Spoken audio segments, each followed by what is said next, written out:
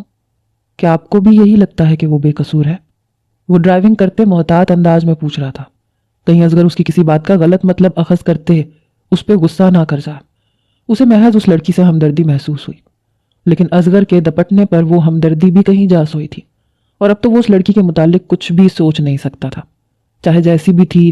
وہ تھی تو اس کے باس کی بیوی۔ یقین نہیں ہے مجھے اس پہ، بس میں نہیں چاہتا کہ میں غصے اور اشتعال میں پاگل ہوتے کوئی ایسا قدم اٹھاؤں جو بعد میں مجھے پچھتانے پہ مجبور کر دے۔ وہ جس طرح پر اعتمادی سے کہہ رہی ہے کہ وہ بے گناہ ہے اور زاویار ہی اس کی بے گناہی کا ثبوت دے گا، وہ مجھے کسی سخت قدم اٹھانے سے روک گیا ہے۔ زاویار کے ہوش میں آنے کے بعد اگر وہ قصوروار نکلی تو اصغر خان خود اسے اپنے ہاتھوں سے موت دے گا، اور اگر بے قصور نکلی تو معافی مانگتے اسے آزاد کر دے گا۔ اصغر نے سنجیدگی سے قاسم کے سوال کا جواب دیا۔ آپ طلاق دے دیں گے انہیں؟ قاسم نے موڑ کاٹتے پوچھا۔ اصغر نے آنکھیں کھولتے اس کی جانب دیکھا۔ جب تک وہ میرے نکاح میں ہے تب تک وہ میری ملکیت ہے قاسم۔ میں نہیں چاہتا کہ میری ملکیت میں آئی کوئی چیز یا انسان اس کے بارے میں کوئی دوسرا شخص کچھ سوچے بھی۔ آئندہ دھیان رکھنا اس بارے میں، کوئی بات تمہارے لبوں سے ادا نہ ہو جب تک وہ میرے نکاح میں ہے۔ انتہائی سرد لہجے میں کہتے وہ قاسم کو خاموش کروا گیا۔ سوری سر، قاسم نے فوراً سے معافی مانگی۔ پتہ کرو وارڈن سچ کہہ رہی تھی یا جھوٹ؟ ہاسٹل میں کوئی اور صنم بھی رہائش پذیر تھی یا نہیں؟ کوئی تصویر، کچھ بھی، بس ثبوت ڈھونڈو۔ اگر زاویار کے ہوش میں آنے سے پہلے یہ سب معاملات حل ہو جائیں تو زیادہ بہتر ہے۔ اپنے ماتھے کو انگوٹھے سے رب کرتے وہ پریشان کن لہجے میں گویا ہوا۔ Okay sir. قاسم نے اس بات میں سر ہلایا۔ بی جان کی مسلسل کالز آ رہی ہیں سر، آپ ان سے بات کر لیں، کہیں ایسا نہ ہو وہ شہر آ جائیں۔ قاسم نے یاد آنے پہ اسے بتایا، بات کر چکا ہوں، انہیں مطمئن بھی کر چکا ہوں، بے فکر رہو وہ نہیں آئیں گی۔ اصغر جواب دیتے پھر آنکھیں موند گیا۔ آنکھیں بند کرتے ہی اسے صنم کا سرخ و سفید چہرہ یاد آیا۔ اس کی متورم آنکھیں اس کی آنکھوں کے بند پردوں پہ اتری، جبکہ سماعتوں میں اس کے الفاظ گونجنے لگے۔ 30 سالہ زندگی میں کسی صنف مخالف کو دیکھتے اس کے جذبات اس طرح نہیں بھڑکے تھے جیسے صنم کو دیکھتے اس کے جذبات جاگ اٹھے تھے۔ اس کا حسین چہرہ آنکھوں کے پردوں پہ چھپ سا گیا تھا۔ اصغر جھنجھلاتے ہوئے اپنی آنکھیں کھول گیا۔ شکریہ جان، تم نے مجھے اس سارے میس میں سے نکالا، ورنہ میں بری طرح پھنستی۔ صنم آصف اپنے سامنے بیٹھے اپنے منگیتر سے گویا ہوئی۔ تمہارے لیے تو میں کچھ بھی کر سکتا ہوں، بس وارڈن کو تھوڑے پیسے کھلائے اور تمہاری تمام تصویریں ریکارڈ سے غائب کروائیں، اور فکر نہیں کرو CCTV فوٹیج میں بھی تم کہیں نظر نہیں آئی ہو۔ صنم عارف کا منگیتر اس کے سامنے اس کا ہاتھ تھامے ہنستے ہوئے بولا۔ صنم بھی اس کے ہنسنے پہ ہنس دی، اس بات سے انجان کہ اس کے کیے کی سزا ایک معصوم جان بھگت رہی ہے۔ صنم مڈل کلاس گھر سے تعلق رکھتی تھی۔ اس کا اور اس کے منگیتر سلطان کا یہی شعبہ تھا کہ وہ امیر لڑکوں کو اپنے جال میں پھنساتے، ان سے رقم وصولتے تھے۔ آج تک جتنے شکار انہوں نے کیے تھے کوئی بھی اس قدر سنجیدہ نہیں ہوا تھا جس قدر سنجیدہ زاویار ہو گیا تھا۔ نہ جانے کون سا پہر تھا کہ اسے اپنے گلے میں کانٹے سے اگتے محسوس ہوئے۔ صنم نے اپنی آنکھیں کھولتے سائڈ ٹیبل کی جانب دیکھا جہاں رکھا جگ اب زمین پہ گرا ہوا تھا۔ وہ شخص کمرے کا نقشہ بگاڑ گیا تھا اور اس کے جانے کے بعد کوئی بھی اس کمرے کی جانب نہیں آیا تھا۔ پیاس شدت اختیار کر گئی تھی۔ صنم نے اٹھ کے بیٹھتے پورے کمرے پہ نظریں دوڑائیں۔ کمرے میں پھیلتا اندھیرا رات ہونے کی گواہی دے رہا تھا۔ تھوک نگلتے اس نے پیاس کی شدت کو کم کرنا چاہا لیکن کوئی اثر نہیں ہوا۔ اسے شدید پیاس نے آن گھیرا۔ بیڈ سے نیچے اترنے کی اس نے کوشش تک نہیں کی کیونکہ اسے اصغر کی تنبیہ بات یاد آ گئی تھی۔ وہ اسے سختی سے وارن کر کے گیا تھا، لیکن پیاس کا احساس بھی بڑھتا چلا جا رہا تھا۔ اسے لگ رہا تھا اگر اس نے اب پانی نہ پیا تو وہ مر جائے گی۔ تمام تر ہمت مجتمع کرتے وہ بیڈ سے نیچے اترتے کمرے کے دروازے کی جانب بڑھی۔ کمرے سے باہر نکلتے اس نے خاموشی میں ڈوبے حویلی کو دیکھتے محتاط انداز میں چاروں جانب دیکھتے ایک طرف بنے کچن کی جانب راہ لی۔ چال میں پھرتی تھی لیکن محتاطی بھی تھی۔ کچن میں آتے وہ بنا لائٹ جلائے اندازاً فریج کی جانب بڑھتے، فریج میں سے پانی کی بوتل نکالتے منہ سے لگا گئی۔ ایک ہی سانس میں پانی اپنے سینے میں اتارتے اس نے گہرا سانس بھرا ہی تھا جب اسے پورچ سے گاڑی رکنے کی آواز آئی۔ صنم کے ہاتھ پاؤں پھولے، اسے لگا اصغر آیا ہے۔ بدحواسی کے عالم میں وہ آگے بڑھنے لگی جب سلیب پہ رکھی پلیٹ اس کے ہاتھ سے نیچے گری اور وہ کانچ پہ دھیان دیے بغیر آگے بڑھتے ایک نوکیلا کانچ اپنے پاؤں میں چبھو گئی۔ خاموش حویلی میں اس کی دل سوز چیخیں گونج اٹھیں اور وہ زمین پہ بیٹھتی چلی گئی۔ اس کی چیخ سننے کی دیر تھی، نیم اندھیرے میں ڈوبی حویلی روشنی میں نہ آئی اور مینشن کے گیٹ کے بیچوں بیچ کھڑے وجود کو نمایاں کر گئی۔ جہاں وہ اس مینشن میں ایک لڑکی کو دیکھتے حیران ہوئی، وہیں صنم ایک مہربان چہرے کو دیکھتے درد سے سسکتے رونے لگی۔ تمام ملازمین حیرت اور پریشانی میں مبتلا یہ منظر دیکھنے لگے۔ سر، بی جان مینشن میں آ گئی ہیں۔ ڈاکٹرز نے زاویار کے پاس جانے کی اجازت دے دی تھی۔ وہ آفس کا کچھ ضروری کام نمٹا کے اس کے پاس آ گیا تھا۔ ابھی وہ ہسپتال کے کمرے سے نکلا ہی تھا جب قاسم نے اسے آگاہ کیا۔ اصغر کے چہرے کا رنگ سفید پڑا۔ صنم، بی جان اسے نہ دیکھ لیں، اصغر نے پریشانی سے کہا۔ دیکھ نہ لیں سر، وہ دیکھ چکی ہیں، بلکہ انہوں نے جلد از جلد آپ کو مینشن میں بلایا ہے۔ قاسم نے اس کے سر پہ ایک اور بم پھوڑا۔ اصغر نے ضبط سے جبڑے بھینچے، اسے دیکھتے اپنی گردن پیچھے سے ہلائی۔ بی جان صنم سے مل چکی تھی، نہ جانے کیا رد عمل ہونے والا تھا ان کا، وہ محض سوچتا ہی رہ گیا۔ تم نے یہ سب کر کے میری تربیت کے منہ پہ تماچا مارا ہے اصغر۔ بی جان صوفے پہ بیٹھی اپنے سامنے کھڑے اصغر سے مخاطب ہوئی، جو سرخ نگاہوں سے ان کے پہلو میں ہچکیاں بھرتی صنم کی جانب دیکھ رہا تھا۔ بی جان، اس کی وجہ سے، اصغر نے انہیں واقف کروانا چاہا، جبکہ وہ ہاتھ اٹھائے اسے روک گئیں۔ میاں کچھ نہ بتاؤ تم مجھے، یہ بچی سب کچھ سچ بتا چکی ہے۔ بنا پوری چھان بین کیے تم کیسے کسی کے ساتھ کچھ بھی کر سکتے ہو؟ اگر یہ غلط ہوتی تو یہ کبھی نہ کہتی کہ زاویار اس کی بے گناہی کا ثبوت دے گا، بلکہ ابھی تک فرار کی کوئی نہ کوئی راہ ڈھونڈ لیتی۔ کیا تمہیں اس بچی کی آنکھوں میں سچائی نظر نہیں آئی؟ اس کے لفظوں سے زیادہ اس کی آنکھیں، اس کی آنسو اس کی سچائی بیان کر رہے ہیں۔ بی جان بری طرح اصغر کو جھڑک گئی تھی، جبکہ صنم چہرہ جھکائے آنسو بہا رہی تھی۔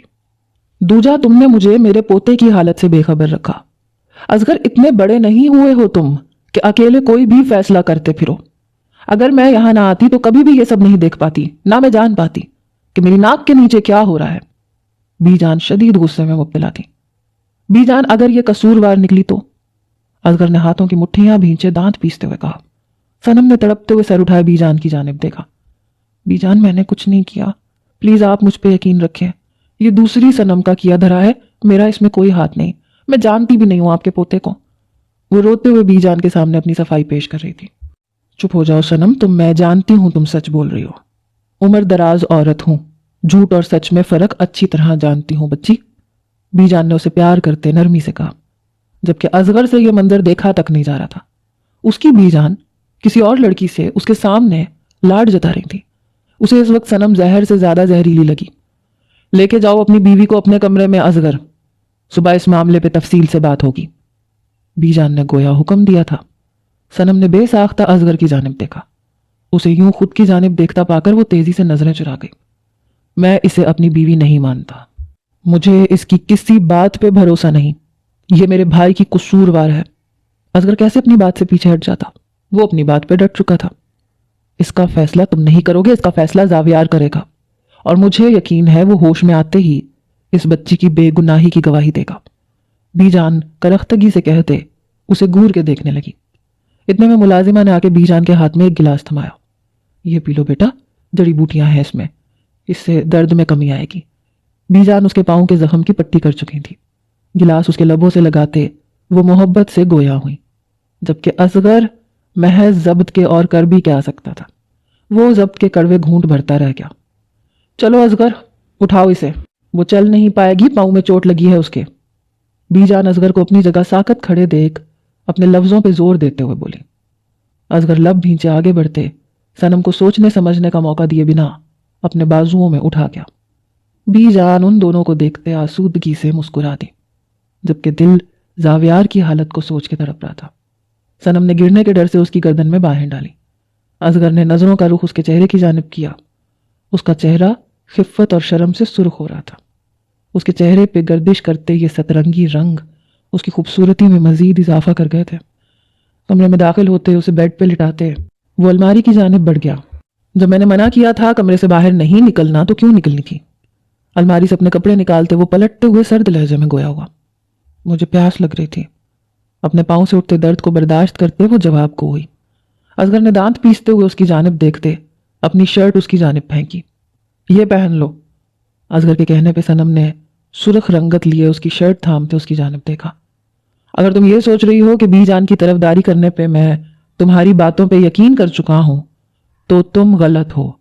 میں نے تمہیں محض وقت دیا ہے، زاویار کے ہوش میں آنے کے بعد ہی تمہاری زندگی کا فیصلہ ہوگا۔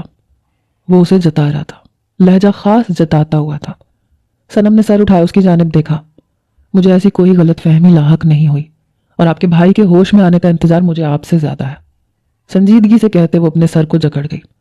اسے کمرے کی ہر چیز ایک دم گھومتی ہوئی محسوس ہوئی۔ اصغر نے لب بھینچے اسے دیکھا۔ کیا ہوا تھا پاؤں پہ تمہارے؟ اس کے پاؤں پہ بندھی پٹی کو دیکھتے اصغر نے سنجیدگی سے پوچھا۔ کان چپ گیا تھا۔ صنم نے سنجیدگی سے جواب دیا۔ اصغر، مجھے سب دھندلا دکھائی دے رہا ہے۔ وہ اپنا سر جکڑے اسی کی جانب دیکھتے بچوں کی طرح بولی۔ اصغر نے اچنبھے سے اس کی جانب دیکھا۔ کیا مطلب؟ اچنبھے میں مبتلا وہ بیڈ پہ آتے اس کے قریب بیٹھتے ہوئے پوچھنے لگا۔ سب کچھ دھندلا لگ رہا ہے، تم بھی دھندلے ہو۔ وہ اس کے چہرے کی جانب جھولتے ہوئے انگلی کرتے بولتے ایک دم ہنس پڑی۔ اصغر مزید حیرت اور اچنبھے میں مبتلا ہوا۔ ہوش میں ہو تم؟ کیسی باتیں کر رہی ہو؟ اصغر نے اسے کندھوں سے تھامتے جھنجھوڑتے ہوئے کہا۔ ہوش میں ہوں پر تم بولنے نہیں دیتے۔ وہ ہونٹ لٹکائے بچوں کی طرح اس سے شکایت کر گئی۔ اصغر کی چھٹی حس نے کچھ غلط ہونے کی نشاندہی کی۔ صنم، کیا کھایا تھا تم نے؟ وہ اس کے مسکراتے چہرے کی جانب دیکھتے سرد لہجے میں مستفسر ہوا۔ کچھ نہیں کھایا، تم بات کرو مجھ سے، بلکہ تم میری بات سنو۔ صنم کہتے کہتے اس کے نزدیک ہوتے اس کی شرٹ مٹھیوں میں جکڑ گئی۔ اصغر کا دل بے ساختہ زوروں سے دھڑکا۔ اس نے خاموش نگاہوں سے صنم کی جانب دیکھا جو اسے لو دیتی نگاہوں سے دیکھ رہی تھی، جبکہ اس کی آنکھوں میں کئی شکوے بھی تیر رہے تھے۔ اصغر کے دماغ نے تیزی سے کام کرنا شروع کیا۔ باہر لاؤنج کا منظر اسے یاد آیا جب بی جان نے صنم کو کچھ جڑی بوٹیاں پانی میں گھول کے پلائیں تھیں۔ پل لگے تھے اسے سمجھنے میں کہ ان جڑی بوٹیوں میں کچھ ایسا تھا کہ صنم اپنے حواس کھو گئی تھی۔ پہلے تم اچھے تھے، بہت اچھے تھے، اب ایسے کیوں بن گئے ہو؟ اصغر کے چہرے پہ انگلیاں پھیرتے ہوئے وہ سوال گو ہوئی۔ اصغر نے چونکتے ہوئے اس کی جانب دیکھا۔ وہ اسے پہلے سے جانتی تھی؟ کیا تم مجھے پہلے سے جانتی ہو؟ اصغر نے حیرت سے پوچھا۔ صنم کے ہاتھوں کی انگلیوں کا سفر اپنے نقوش پہ محسوس کرتے اس کا دل سر پٹ دوڑا تھا۔ پہلی بار کسی عورت کا لمس وہ محسوس کر رہا تھا۔ اس کے دل کی دھڑکنیں 10 گنا زیادہ تیز دھڑک رہی تھیں۔ دیکھا ہے تمہیں، پہلے یونی میں آئے تھے تم چیف گیسٹ بن کے، تب سے جانتی ہوں میں تمہیں، تب سے اچھے لگتے ہو تم۔ تمہارے لیے ڈھیروں اسکیچ بنائے تھے، پھر تمہیں بھیجے بھی تھے، لیکن تم اب بدل گئے ہو۔ جب چیف گیسٹ بن کے آئے تھے تو تم مسکرا رہے تھے۔ ان آنکھوں میں تب وحشت نہیں تھی، نرمی تھی، اور مجھے ان سے محبت ہوئی تھی۔ لیکن اب ان آنکھوں میں وحشت ہے، اور مجھے تم سے ڈر لگتا ہے اصغر۔ وہ اس کے نقوش کو لو دیتی نگاہوں سے دیکھتی، اس کی داڑھی پہ اپنا ہاتھ رکھتے نم آواز میں کہتے اسے دھچکا دے گئی۔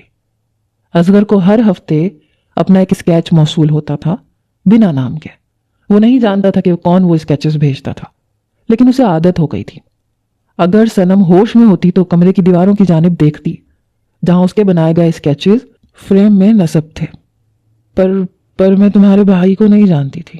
میں جانتی تھی میرا خواب بہت اونچا ہے، میں کبھی اسے مکمل نہیں کر پاؤں گی، میری محبت کبھی پایہ تکمیل تک نہیں پہنچے گی، پر پھر بھی میں تمہیں چاہنے سے روک نہیں پائی خود کو۔ پھر جب تم ہاسٹل میں آئے میں تمہیں دیکھتے ہی پہچان گئی تھی۔ بھلا جو دل پہ حکمرانی کرے اسے بھولتے ہیں کیا؟ لیکن آپ کا انداز مجھے خوف زدہ کر گیا تھا، آپ سے مجھے خوف محسوس ہوا تھا۔ آپ بدل گئے ہیں اصغر، پہلے جیسے نہیں رہے۔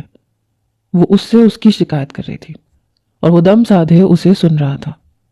انسیت کا احساس شد و مد سے اجاگر ہوا، دل پہلو میں بے دھڑک ہونے لگا۔ کتنی کوششیں کی تھی اس نے اس لڑکی کو ڈھونڈنے کی جو اسے کاغذ پر اتارتے تصویر کی ایک دنیا بنا لیتی تھی، اور وہ کبھی ملی بھی تو کب، کیسے؟ میں نے آپ کے بھائی کے ساتھ کچھ نہیں کیا، یقین کریں میرا۔ مجھ پہ بار بار الزام مت لگا کریں، مجھے اچھا نہیں لگتا۔ اسے کالر سے جکڑتے اپنے چہرے پہ جھکاتے وہ اس کی آنکھوں پہ اپنے لب رکھ گئی۔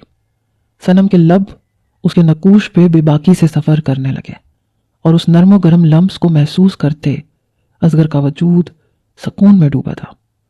صنم مت کرو، میں خود پہ ضبط نہیں کر پاؤں گا۔ اس کے ہاتھ اپنے کالر سے ہٹاتے وہ اسے بیڈ پہ گراتے اس پہ حاوی ہوتے گھمبیر آواز میں گویا ہوا۔ چہرہ جذبات کی شدت سے سرخ ہو رہا تھا، انگ انگ بے قراری میں ڈوبا تھا، یہ جاننے کے بعد کہ صنم وہی لڑکی ہے جس کی اسے تلاش تھی۔ اس وجود کو حاصل کرنے کی تمنا سینے میں سر اٹھانے لگی۔ مت کریں ضبط، وہ بے باکی سے کہتے اس کی گردن میں باہیں ڈال گئی۔ مت کریں ضبط اصغر، میں خود آپ کو اجازت دیتی ہوں۔ میرے قریب آ کے مجھے اپنے رنگ میں رنگ دیں، اپنا بنا لیں، میں مزید دور نہیں رہ سکتی آپ سے۔ اس کی ناک سے ناک جوڑتے وہ خمار بھرے لہجے میں گویا ہوئی۔ بولتے وقت اس کے لب اصغر کے لبوں سے ٹچ ہوتے دونوں کے وجود میں اسپارک دوڑا گیا۔ میں تمہاری طرف نہیں بڑھنا چاہتا، اصغر نے بے بسی سے کہا۔ کیوں؟ اصغر کی سلگتی سانسوں میں سانسیں بھرتے وہ گویا ہوئی۔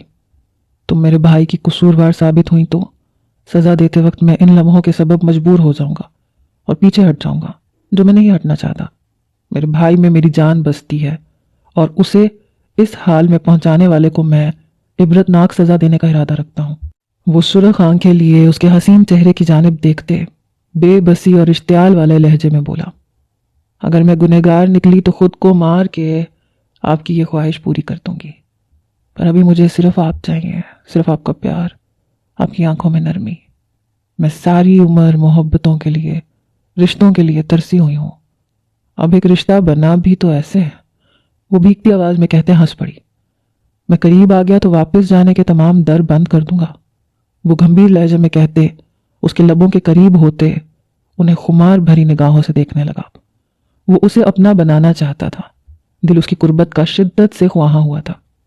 واپس جانا بھی نہیں ہے، وہ مسکراتے ہوئے کہتے، خود پہل کرتے اس کے لبوں پہ اپنے لب رکھتے، اپنی آنکھیں بند کر گئی۔ اصغر اس کی پہل پہ مدہوش ہوتا، اس کی سانسوں سے لپٹتے اسے خود کے قریب کر گیا۔ اصغر کے ہاتھ بے باکی سے اس کے وجود پر سفر کرتے اس کے اور اپنے درمیان حائل پردے گرانے لگے۔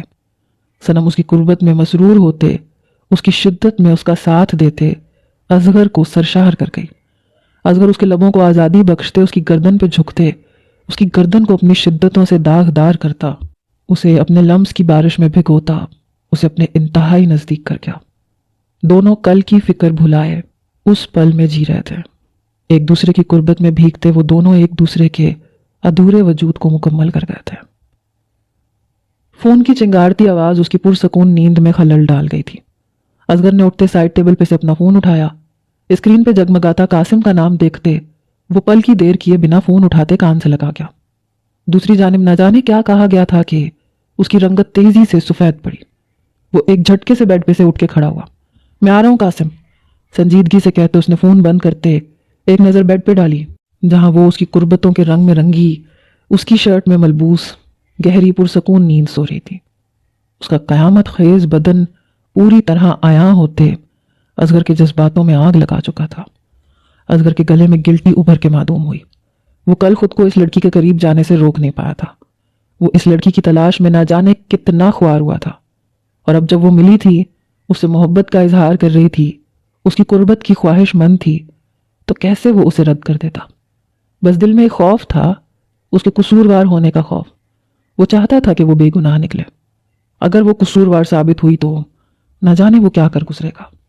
اس کا دل شدت سے یہ دعا کر رہا تھا کہ جس قدر پر اعتمادی سے وہ کہہ رہی ہے کہ وہ اس کے بھائی کی گنہگار نہیں ہے، ایسا ہی ہو، وہ واقعی بے گناہ نکلے۔ اصغر اس کے حسین سراپے سے نظریں چراتے واش روم کی جانب بڑھ گیا۔ اسے جلد از جلد ہسپتال جانا تھا۔ وہ بےتابی سے اس کے نقوش چوم رہا تھا جبکہ آنکھیں مسلسل بہہ رہی تھیں۔ زاویار اپنے بھائی کی اس قدر محبت پر آسودگی سے مسکرا رہا تھا۔ تم جانتے ہو تم نے کس قدر ہمیں تڑپایا ہے زاوی؟ اصغر اس کے بال ماتھے پہ سے پیچھے کرتے شکوہ کنا ہوا۔ سوری بھائی، اب کبھی کچھ ایسا نہیں کروں گا جس سے آپ کو تکلیف ہو۔ زاویار مسکراتے ہوئے دھیمے لہجے میں گویا ہوا۔ گھر چلو، بی جان تمہارا انتظار کر رہی ہے۔ اصغر نے محبت سے اس کا ماتھا چوما۔ زاویار نے سر کو خم دیا۔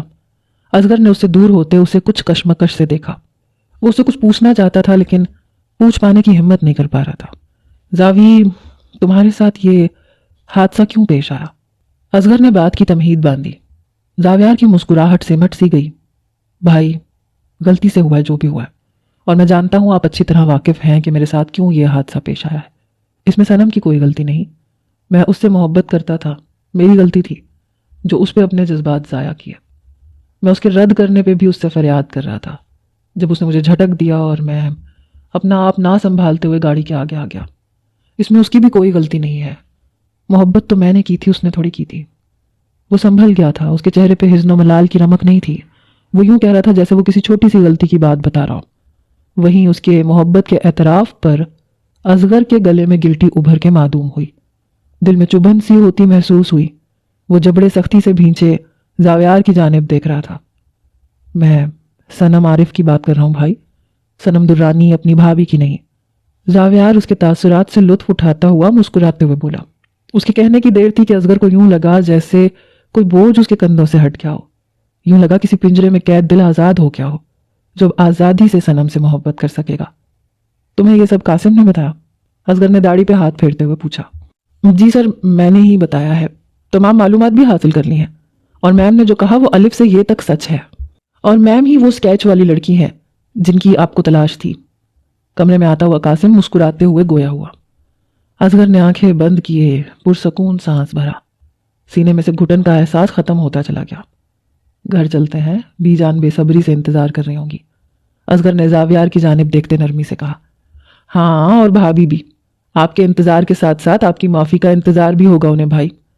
زاویار کے کہنے پہ وہ سر کو خم دیتے مسکرا گیا، جبکہ آنکھوں ہی آنکھوں میں وہ قاسم کو اشارہ کر گیا تھا، جسے سمجھتے قاسم نے سر کو خم دیتے اسے مطمئن کیا تھا۔ مینشن کے لاؤنج میں زوردار تھپڑ کی آواز گونجی تھی۔ صوفے پہ بیٹھی بی جان اور ان کے پہلو میں ویل چیئر پر بیٹھا زاویار حیرت سے دنگ صنم کا انداز دیکھ رہے تھے، جبکہ ایک طرف مؤدب انداز میں کھڑا قاسم حیرت سے واہ ہوئے لب لیے یہ منظر دیکھ رہا تھا۔ معافی چاہیے، اور ساتھ ساتھ مجھے آزادی کا پروانہ بھی دے رہے ہیں آپ، حالانکہ کل میں آپ کو اپنی دلی کیفیت کے بارے میں سب کچھ بتا چکی ہوں۔